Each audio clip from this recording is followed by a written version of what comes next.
Hello. So apparently I'm right close to my house. I normally used to come here like 12 years ago, but I got tired. Instead of going to the ocean, but now it's cold, so I decided to stay back here a little bit.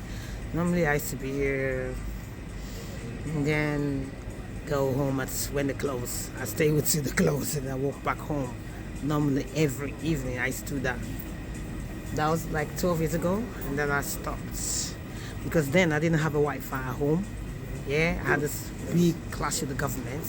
So after all said and done, they got tired of frustrating me. So after 10 good years, they installed back the British television, my British telephone, sorry, BT, right, if you know it. And they finally gave me back my Wi-Fi line at home. Not because I didn't pay them, because when I first started using them in 2006, when I came back here, I disconnected when I left the house, and they gave me my disconnection fee. I did pay, and then I didn't want to use them anymore because I did not got used to the system. So I just used my mobile phones with my children, right? And then when I got to this house, this is my like a 21-year lease that I got. So now, and then I had an issue with the government, we've been fighting. So that led to the removal of all my kids that they back home where I come from, where my parents come from. Yeah. And then somehow all my friends like, Apostle, you need to come back. Apostle, you need to come back. All over praying. They all from different, especially the Ugandans. They were my friends then. God bless them.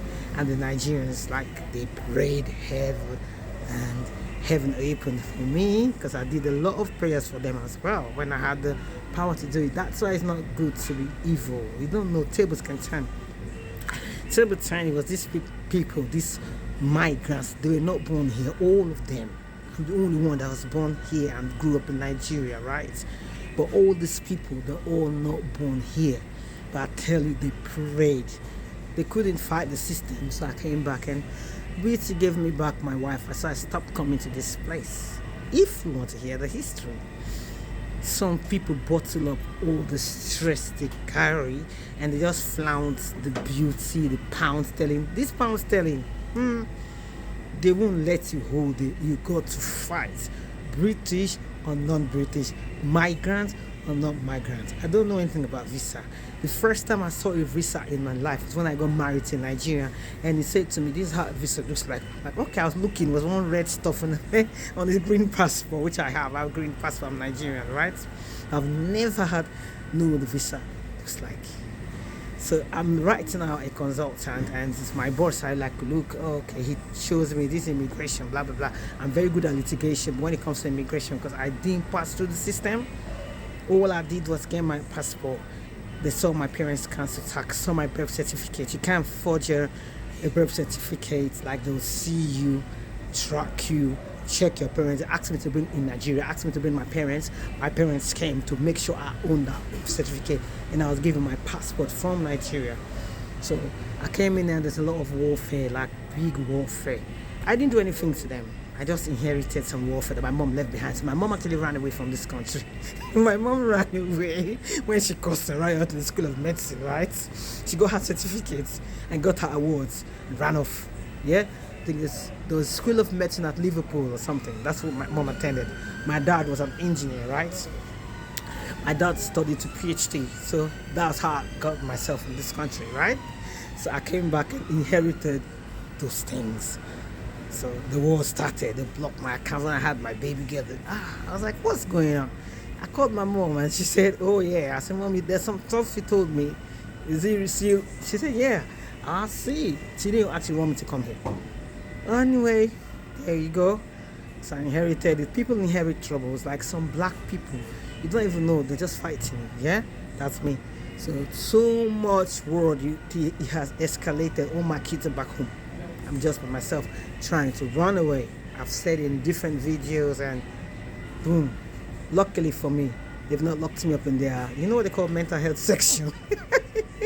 And also they've not locked me up in the prisons because that's what they created for us. And I was fighting someone's case, immigration case. The law firm asked me to go fight for her. She turned out to be a Nigerian, yeah? And the baby was a British baby. So I followed her into the police station in Lewisham. Guess what? I didn't know there was a prison in Lewisham police station. I didn't know there was a prison. The walls were so high. And then I saw black doll babies. What? No whites, black doll babies. That prison was made for blacks. I saw it. I stayed with her, and then they called my law firm boss and said that the consultant she asked to come to check the clients decided to follow the immigrants to the prison, and she's British, so she had to come at 2 a.m. to the police station, and then finally I had to pay for the hotel, travel out. I have to pay. The boss said she didn't have the money, and then she actually was screaming at me, and she asked me to leave that place. So I decided to go work in other places, because I noticed that these people, they oppress anyone in their way. They oppress, actually threaten the police, and actually threaten the law firm. They're going to shut it down. So a lot of times, a lot of solicitors don't have the power. You have to pay a lot of money to fight the government. It's that bad. So that's how I got myself using the Wi-Fi in this place. Not as if I didn't have the money, but they blocked me, right? They can block you, they close your accounts. The other time they shut my account down last week, and I said to them, I'm going to the Bromley Magistrate Court. I'm going to have to fight and get my compensation in 2 seconds. The lady released my money because she said, compensation. I said, oh yeah, I was paid compensation last month, so I'm going to go for another fight. Man, England is bloody. You have to fight.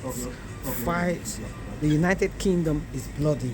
People don't say these things. You have to fight, or you act like a big fool, like people can't walk on you. I'm not going to let you walk on me, or let me walk on me, for I will fight. So when you are a human right, when you fight for your right, they will like you. They're like fools, like people who just tolerate. I won't tolerate. There's some people going around in this country, but the white, but the black, but the government, they're narcissists. I've said in a lot of videos, so go into my profile, you're going to see I've typed there, UK is narcissistic and all blah blah blah, all kind of evil stuff. And finally, TikTok shadow banned me as well.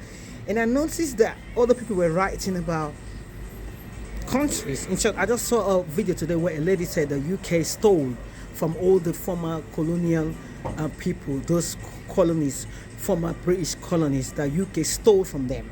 And she started saying UK stole from Ghana, UK stole from blah blah blah. UK. I'm like, ooh, and she was allowed to talk. And so what's my point? I say one word, they block me. I went to TikTok. And TikTok, you're not being fair. You don't like Africans, do you? I'm advocating for Africa. I have to talk for my people because I've been pushed to the wall. I've been subjected to stress and distress because I can see my color is not white, right? All right, and I'm not gonna just keep quiet. Some of us were born to fight because some people go out there oppressing, they call bullies. So if people like us don't exist, bullies will take over everywhere. Yeah, if you come to me, I will fight you. I will tell you, we'll go to courts, we'll fight. I'm telling you off straight away. Yes, I'll call the police on you as well. That's me, and so that's how I got here. But let's say I was just this kind of quiet person. Maybe they'll give me every freedom, right?